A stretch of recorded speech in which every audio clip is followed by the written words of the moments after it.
සුබ දවසක් යාළුවනේ. මම මේ අද හදිසියෙම වීඩියෝ එකක් දාන්න අදහස් කරේ වාහන තියෙන ඔයාලට දැනගන්න ඕන කාරණයක් ගැන දැනුවත් කිරීමක් කරන්න. ඔයාලගේ වාහනේ ආදායම් බලපත්‍රය මේ වෙනකොට එක්ස්පයර් වෙලා තියෙනවා නම් කල්ලිකුත් වෙලා තියෙනවා නම් ඒක අලුත් කරගන්න කච්චේරියට හෝ ප්‍රාදේශීය ලේකම් කාර්යාලයට හෝ නැත්නම් RMV එකට හෝ මේ දවස්වල යන්න එපා. යන්න එපා කියන්නේ හේතුව තමයි මේ වෙනකොටත් ඒ කියන්නේ මේ 2025 10 වෙනි මාසයේ 10 වෙනිදා ඉඳලා මේ වෙනකොටත් ආදායම් බලපත්‍ර අලුත් කිරීමේ පද්ධතියේ බිඳවැටීමක් වෙලා තිනවා ලංකාව පුරාම.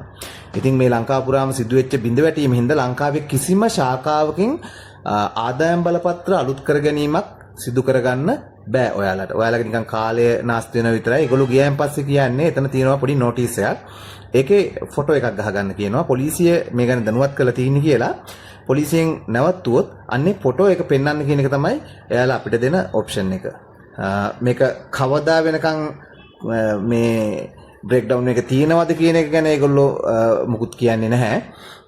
ඒගොල්ලෝ කියන්නේ ඒක හදපු දවසකට මාධ්‍ය මගින් හරි දැනුවත් කිරීමක් කරනවා කියලා. නමුත් හැබැයි ඒක බිඳ වැටුණාය කියලා මේ වෙද්දි ප්‍රසිද්ධ මාධ්‍යයක කිසිම තැනක මම නම් දැක්කේ නැහැ. දැනුවත් කිරීමක් කළා තිනවා. මමත් ඇත්තටම වාහනේ මේක ආදායම් බලපත්‍රය අලුත් කරන්න ගියන් පස්සේ තමයි මේ සිදුවීම දැනගත්තේ. ඉතින් ඕගලන්ට කරන්න පුළුවන් අන්නේ තියෙන නෝටිස් එක, එතන ප්‍රදර්ශනය කරලා තියෙන නෝටිස් එක මම මෙන්න මෙතන දැන් මේ ස්ක්‍රීන් එකේ දානවා. ඕගොල්ලෝ ඒකේ ස්ක්‍රීන්ෂොට් එකක් ගහලා තියාගන්න. ඔය නෝටිස් එක තමයි ලංකාව පුරාම ප්‍රදර්ශනය කරන්නේ. පොලිසිය වලට නතර කරොත් පෙන්වන්න කියන එක.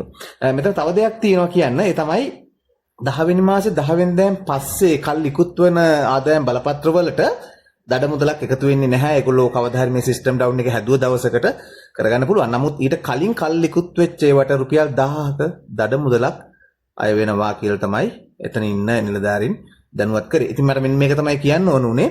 ඕගොල්ලොත් එහෙනම් මේ දවස්වල යන්න එපා ආදායම් බලපත්‍ර අලුත් කරන්න ගිහිලා නිකන් කාලේ නාස්ති කරගන්න එපා. මෙන්න මේ තියෙන නෝටිස් එකේ ස්ක්‍රීන්ෂොට් එකක් ගහගෙන ඒක තියාගන්න.